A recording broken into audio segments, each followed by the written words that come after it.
लेकिन शुरुआत आज की सबसे बड़ी खबर से यह है कि राहुल गांधी के वकील ने उस बयान को वापस लेने का फैसला किया है। ये मेरे हाथ में वो कागज है, प्रेस रिलीज है।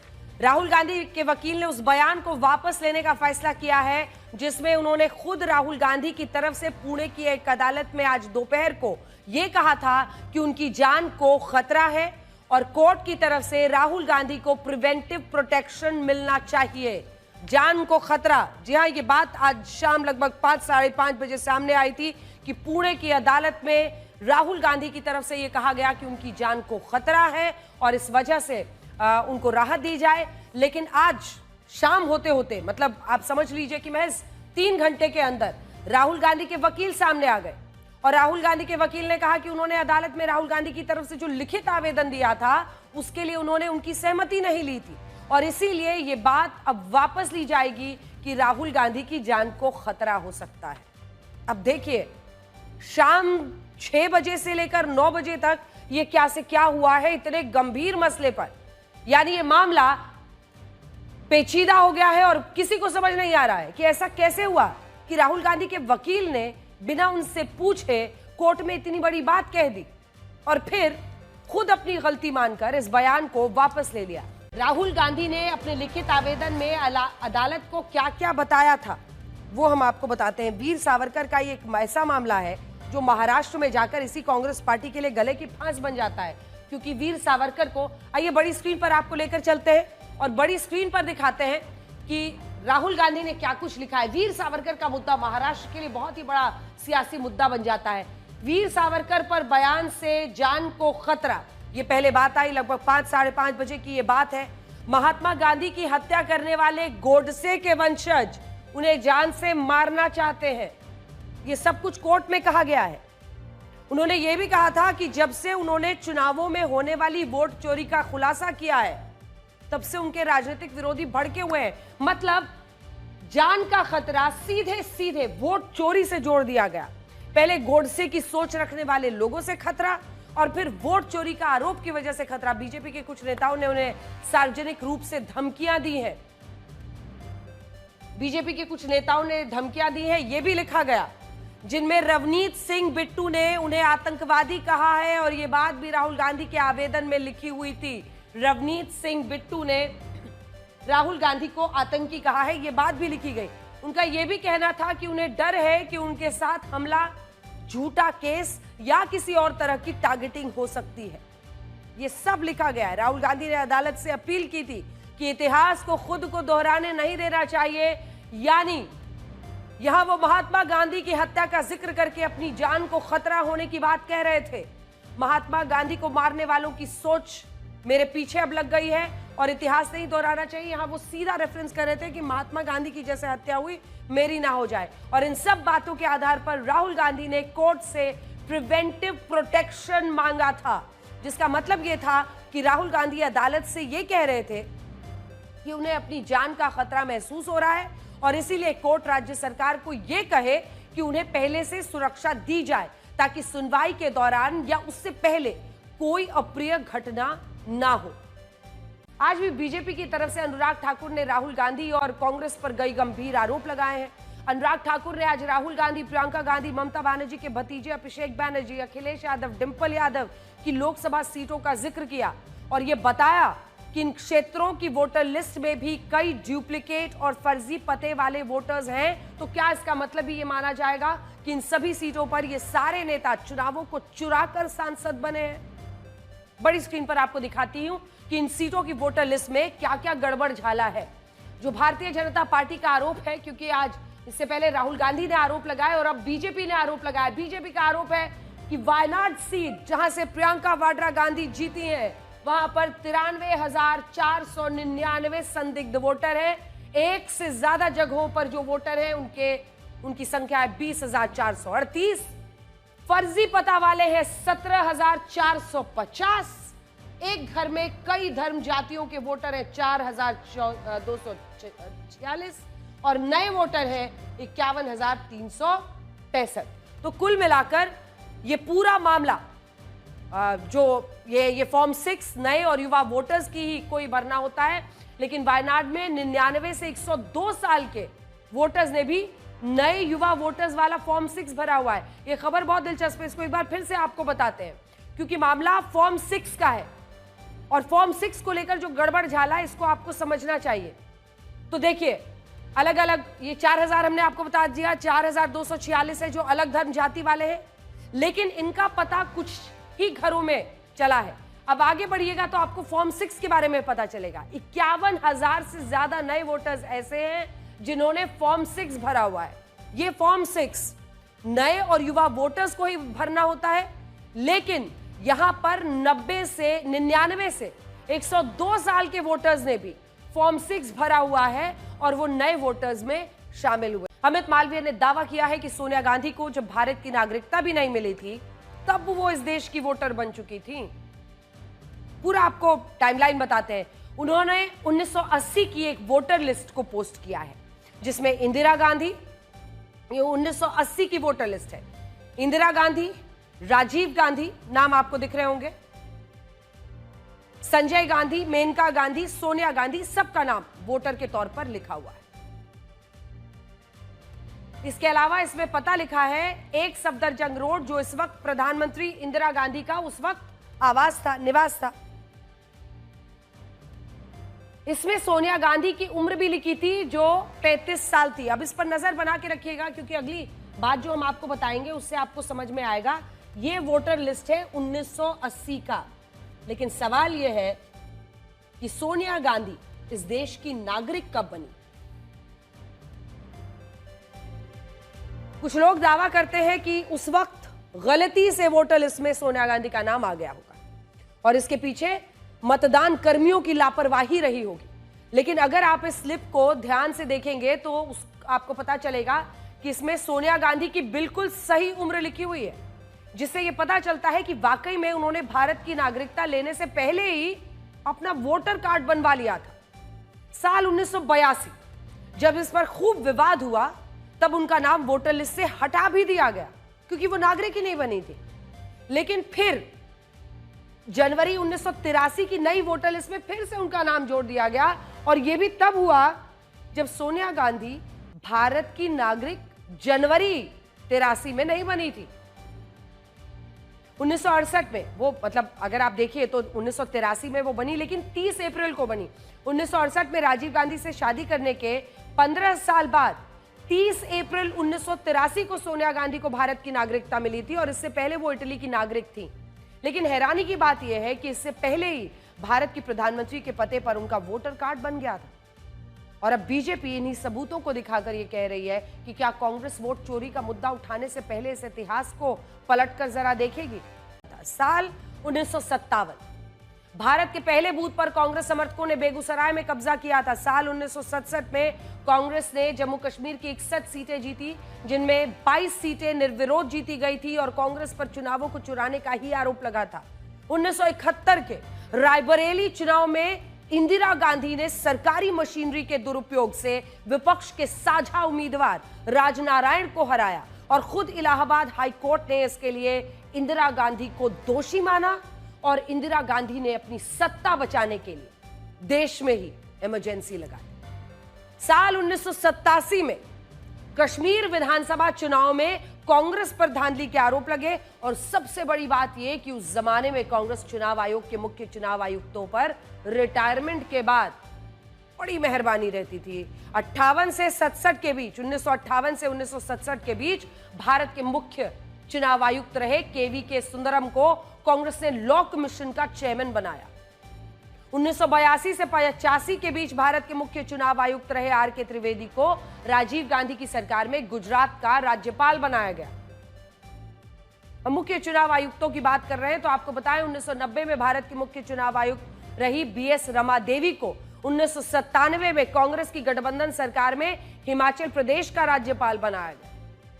1990 से 1996 के बीच भारत के मुख्य चुनाव आयुक्त रहे टी.एन. शेषन भी कांग्रेस पार्टी में शामिल हुए।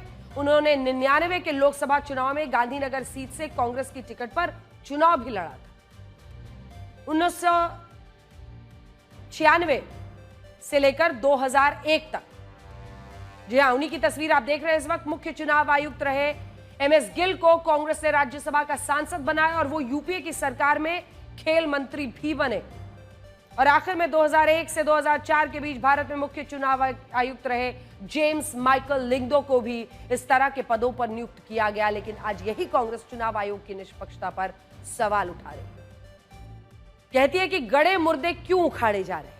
इस मामले को ब्लैक और व्हाइट में देखने पर यह भी पता चलता है कि पहले कांग्रेस शायद चुनाव आयोग की इतनी बड़ी लाभार्थी रही कि अब उसे चुनाव आयोग की किसी भी बात पर भरोसा ही नहीं होता और यही लगता है कि चुनाव आयोग का दुरुपयोग हो सकता है। इस बात को आप वाराणसी की इस मामले से भी जरा समझ सकते हैं। कांग्रेस ने दावा किया था कि प्रधानमंत्री मोदी के संसदीय क्षेत्र वाराणसी की मतदाता सूची में एक ही पिता के नाम पर 50 से ज्यादा लोगों ने अपना वोटर कार्ड बनवाया है। बाकायदा यूपी कांग्रेस ने इसे डाला। इनमें इन सभी 50 वोटर्स के पिता का नाम राम कमल दास लिखा था और कांग्रेस ने यह भी पूछा था कि कमल दास के एक बेटे की उम्र 28 साल और दूसरे बेटे की उम्र 72 साल कैसे हो सकती है। और इस दावे को देखकर देश के बहुत सारे लोगों को चुनाव आयोग पर शक हुआ कि देखिए वाराणसी में क्या हो रहा है। लेकिन अब पता चला है कि यह वोटर लिस्ट लोकसभा चुनावों की नहीं बल्कि 2023 के वाराणसी नगर निगम चुनाव की है और इनमें स्वामी राम कमल दास वेदांती एक सन्यासी महंत हैं जो राम जानकी मठ से जुड़े हैं। उनके शिष्यों ने अपने गुरु का नाम इनके पिता के स्थान पर मतदाता सूची में दिया है और यह गुरु शिष्य परंपरा का हिस्सा है। कानूनी रूप से इसे मान्यता दी गई है। सरकार ने साल 2026 में इसे आधिकारिक रूप से मान्यता दी थी लेकिन कांग्रेस ने इस पर भ्रम फैलाया और अब ये झूठ खुल गया है और आप वाराणसी से हमारी इस रिपोर्ट को देख सकते हैं।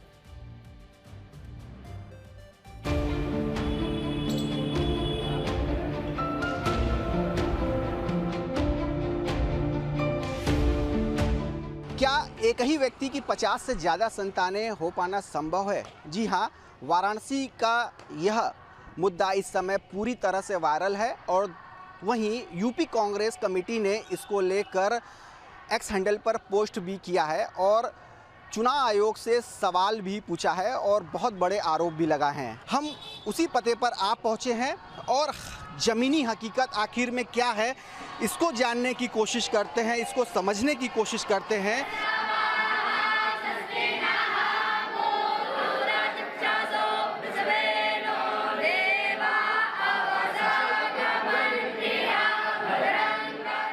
जब भी चुनाव आते हैं और 2023 की बात तभी ये लोग ये वोटर लिस्ट निकाल देते हैं।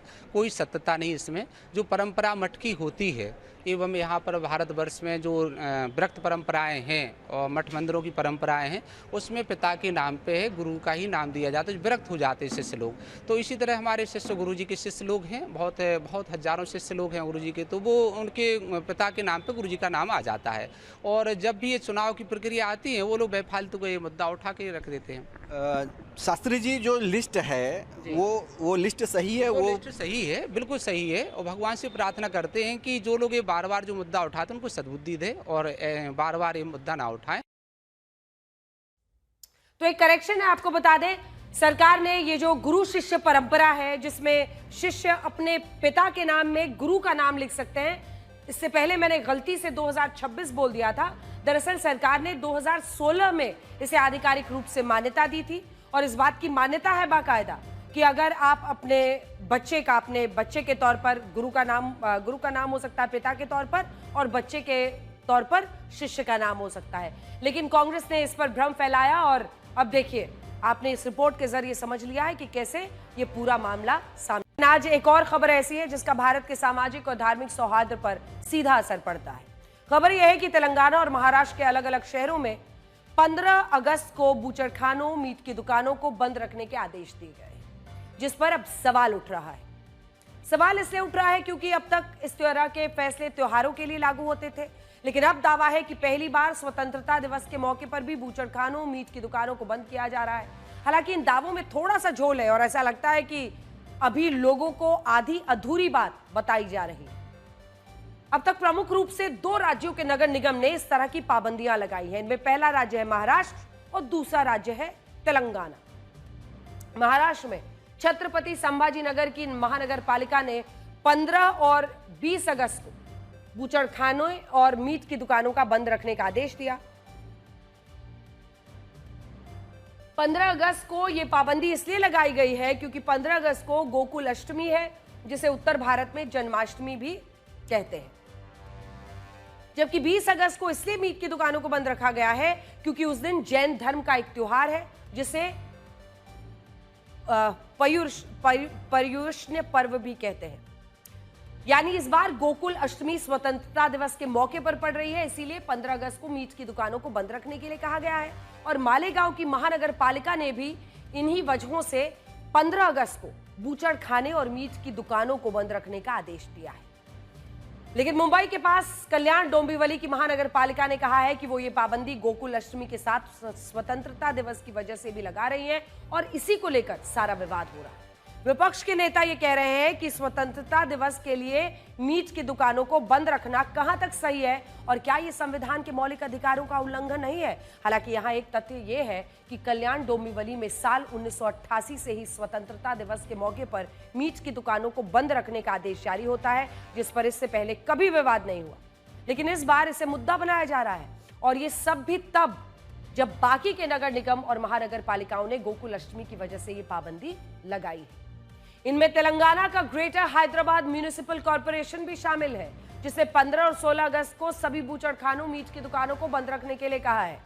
ये पाबंदी भी स्वतंत्रता दिवस और जन्माष्टमी के त्योहार की वजह से लगाई गई है, लेकिन कुछ नेता इस पर आपत्ति जता रहे हैं और उन्होंने इसे बड़ा मुद्दा बना दिया है। इनमें असदुद्दीन ओवैसी साहब इन पाबंदियों को असंवैधानिक बता रहे हैं।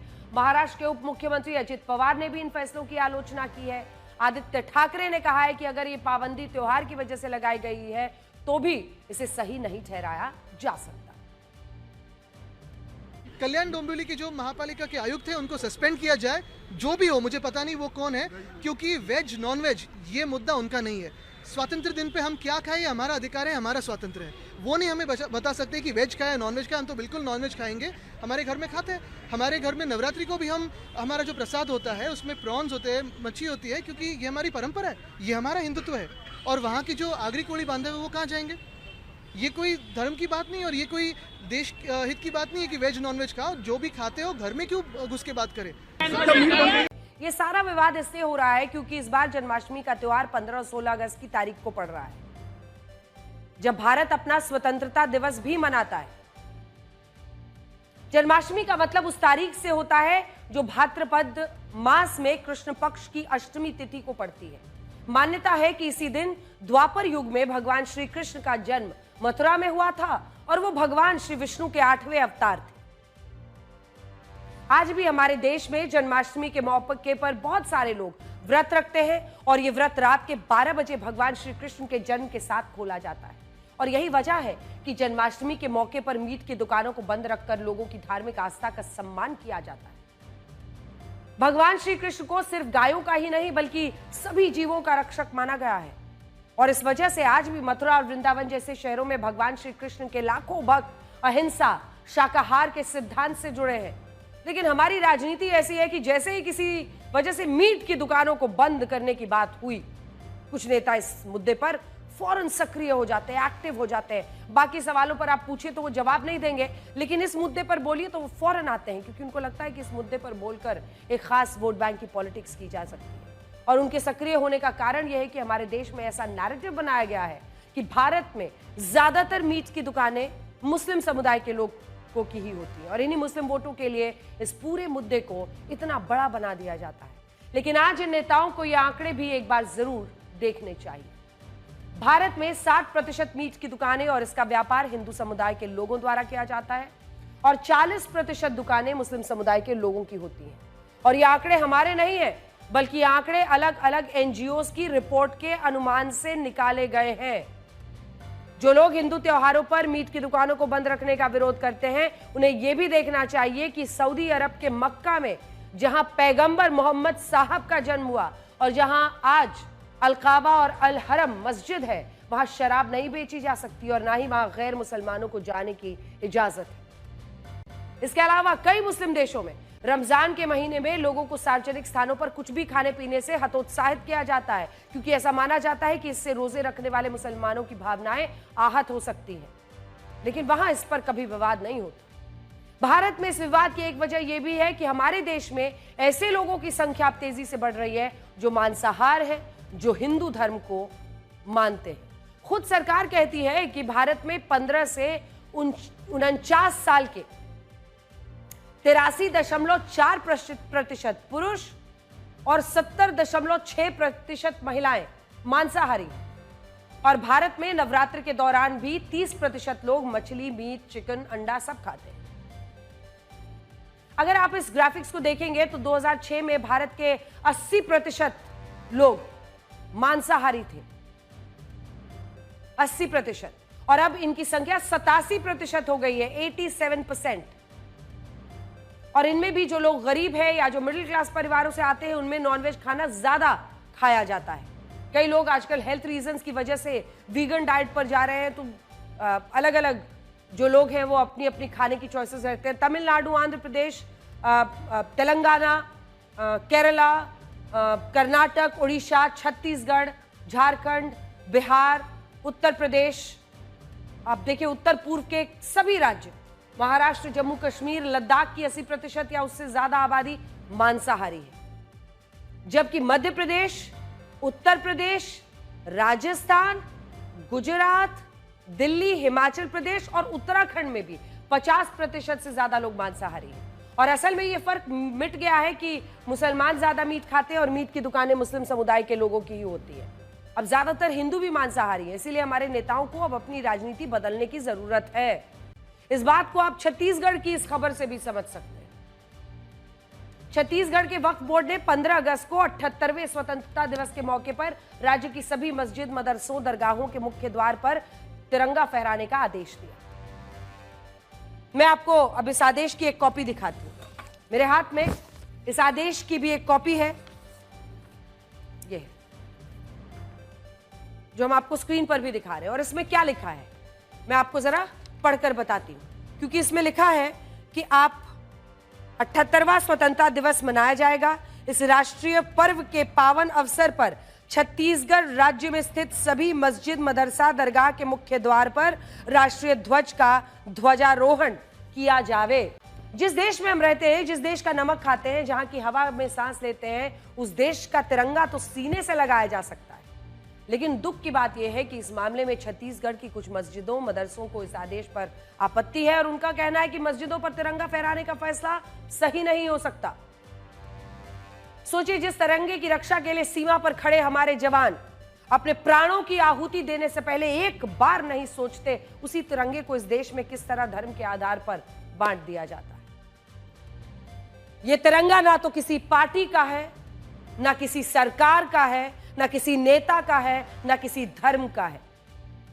यह तिरंगा हमारे देश भारत का है और इस देश में रहने वाले हर व्यक्ति की पहचान इसी तिरंगे से है। और इसीलिए हमें लगता है कि इससे किसी को भी परेशानी कतई नहीं होनी चाहिए, क्योंकि जो सैनिक अपनी जान की आहुति इस देश की सरहद पर देता है, वो ये नहीं देखता कि वो किस धर्म के व्यक्ति को बचा रहा है, वो भारतवासी को बचाता है, वो भारत के लिए अपने प्राण का सर्वोच्च बलिदान देता है। और आप भी जब विदेश घूमने जाते हैं ना, तो यही भारत का पासपोर्ट आपके काम आता है। अगर इसके बाद भी कोई ये कहता है कि तिरंगा कोई इस्लामिक प्रतीक नहीं है और मुसलमान तिरंगे को फहराने के लिए मजबूर नहीं है, उन्हें ये तस्वीरें देखनी चाहिए। दुनिया में एक भी मुस्लिम देश ऐसा नहीं है जहां के नागरिक अपने देश का राष्ट्रीय ध्वज फहराने से इनकार करते हैं। और भारत में भी पहली बार ऐसा नहीं हो रहा है जब वक्फ बोर्ड ने मस्जिदों और मदरसों पर तिरंगा फहराने का आदेश दिया। ये कि आप तस्वीरें देख रहे हैं, अलग अलग देशों की तस्वीरें देख रहे हैं, जहां की मस्जिदों पर उन देशों के झंडों को लहराया जाता है, गर्व के साथ लहराया जाता है। फिर भारत में क्यों परहेज? 26 जनवरी 2020 को गणतंत्र दिवस के मौके पर वक्फ बोर्ड के ही आदेश पर केरल की 10,000 मस्जिदों के मुख्य द्वार पर तिरंगा फहराया गया था और उस वक्त ऐसा करने से इस्लाम धर्म को कोई नुकसान नहीं पहुंचा था। लेकिन हमारे देश में तो इस पर भी विवाद हो जाता है। तिरंगा हमारा मान, सम्मान, अभिमान का प्रतीक है। राष्ट्रीय पर्व मनाना चाहिए। राष्ट्रीय पर्व के लिए हर मस्जिद के मुतवल्ली को दिशा निर्देश दिया गया है कि मस्जिद के परिसर या मस्जिद के मुख्य द्वार में ध्वजारोहण होना चाहिए। क्योंकि जो तिरंगा का सम्मान नहीं करेगा और जो देश का सम्मान नहीं करेगा, ऐसे लोगों को देश में रहने का अधिकार नहीं है। जब तिरंगा से प्यार नहीं है तो उनको देश से भी प्यार नहीं है, तो ऐसे लोग देश के साथ गद्दारी करते हैं, इसलिए ध्वजारोहण होना चाहिए। पूर्व भारतीय क्रिकेटर सुरेश रैना को सट्टेबाजी ऐप से जुड़े एक मामले में पूछताछ के लिए दिल्ली बुलाया। ये मामला सट्टेबाजी ऐप 1xBet का विज्ञापन करने से जुड़ा है। दरअसल हमारे देश में सट्टेबाजी गैर कानूनी या गेमिंग प्लेटफॉर्म का विज्ञापन करना, उससे पैसा कमाना भी अपराध की श्रेणी में आता है। सुरेश रैना पर आरोप है कि उन्होंने 1xBet को प्रमोट करने के लिए उसके विज्ञापन से लाखों रुपए कमाए हैं। ईडी के मुताबिक सट्टेबाजी ऐप गैर कानूनी रूप से पैसा कमाती है और उन्होंने गैर कानूनी रूप से कमाया गया पैसा ही विज्ञापन करने के नाम पर सुरेश रैना को। ईडी ये भी जानना चाहती है कि सुरेश रैना को सट्टेबाजी ऐप के विज्ञापन करने का पैसा कैसे और किससे मिला। सुरेश रैना से यह भी पूछा गया कि क्या 1xBet के मालिकों से उनकी बातचीत हुई थी। अब देखिए, कुल मिलाकर सुरेश रैना को एक ऐसा मामले में ईडी दफ्तर के चक्कर काटने पड़े हैं जिसमें देश के 100 से ज्यादा सेलिब्रिटीज फंसे हुए हैं। आज उनकी तस्वीर आप इसलिए देख रहे हैं क्योंकि आज उनसे पूछताछ हुई है, लेकिन बहुत सारे सेलिब्रिटीज इसमें फंसे हुए, क्रिकेटर्स, फिल्म स्टार्स। आपने देखा होगा कि टीवी पर कई बड़े बड़े सेलिब्रिटीज विज्ञापनों के जरिए सामान बेचते हैं। सुपरस्टार्स का चेहरा देखकर देश की जनता वो सामान भी खरीद लेती है। जनता को लगता है कि देश का इतना बड़ा सेलिब्रिटी अगर कोई सामान बेच रहा है या सेवाएं लेने के लिए कह रहा है तो सही ही कह रहा होगा। ईडी की नजर अब एक ऐसे सेलिब्रिटी पर पड़ गई है जिन्होंने पिछले कुछ वर्षों में सट्टेबाजी करने वाली मोबाइल ऐप का प्रचार किया था। ईडी पिछले कुछ वर्षों से सट्टेबाजी करने वाली मोबाइल ऐप और प्लेटफॉर्म्स पर कानूनी कार्रवाई कर रही है। उसे अपनी जांच में पता चला है कि इन सट्टेबाजी ऐप के विज्ञापन और इवेंट के नाम पर देश के कई सेलिब्रिटीज को करोड़ों रुपए मिले हैं। ईडी की यह कार्रवाई prevention of money laundering act के सेक्शन 5 और सेक्शन 50 के तहत हो रही है। सेक्शन 5 के तहत आपराधिक गतिविधियों से होने वाली कमाई की जांच होती है। सेक्शन 50 के तहत 50 के तहत सट्टेबाजी ऐप का विज्ञापन करने वाले कलाकारों को समन भेजा जाता है, समन किया गया है और ईडी दफ्तर इसी वजह से वो आज पहुंचे। ईडी की जांच मुख्य रूप से 5 सट्टेबाजी ऐप पर चल रही है। मैजिक विन, तो आप भी ध्यान से देख लीजिए ये ना। ईडी की जांच जिन सट्टेबाजी ऐप्स पर चल रही है उनमें है magic win, fair play, Mahadev app, octa FX और 1xBet। इन सट्टेबाजी ऐप पर शिकंजा कसने के लिए ईडी ने मुंबई, दिल्ली, हैदराबाद समेत देश के कई शहरों में छापेमारी की है। इसके बाद सेलिब्रिटीज की एक लिस्ट तैयार की गई है। ऐप्स के इवेंट में शामिल हुए हैं या फिर विज्ञापन से उन्होंने पैसा कमाया है। हमारे पास कुछ सेलिब्रिटीज के नाम हैं जिन्होंने सट्टेबाजी ऐप का प्रचार किया था। ईडी की इन पर नजर है। जैसे मैजिक विन सट्टेबाजी ऐप का विज्ञापन करने वालों में विद्युत जामवाल, शमिता शेट्टी, अन्वेशी जैन, शर्लिन चोपड़ा, पूनम पांडे, जरीन खान, नरगिस फाखरी, करण सिंह ग्रोवर, मल्लिका शेरावत और WWE रेसलर द ग्रेट खली यानी दलीप सिंह शामिल है। फेयर प्ले नाम की सट्टेबाजी ऐप का विज्ञापन करने वालों में सिंगर बादशाह, जैकलिन फर्नांडिस, रणबीर कपूर, ऋतिक रोशन, कियारा आडवाणी, वरुण धवन, टाइगर श्रॉफ, श्रद्धा कपूर, कृति सैनन, संजय दत्त, तमन्ना भाटिया, पूजा हेगड़े जैसे कलाकार हैं। ऑक्टा FX और 1xBet जैसे सट्टेबाजी ऐप के लिए सुरेश रैना, नवाजुद्दीन सिद्दीकी, युवराज सिंह, शिखर धवन, यजुवेंद्र चहल, श्रेयस अय्यर ने विज्ञापन किया।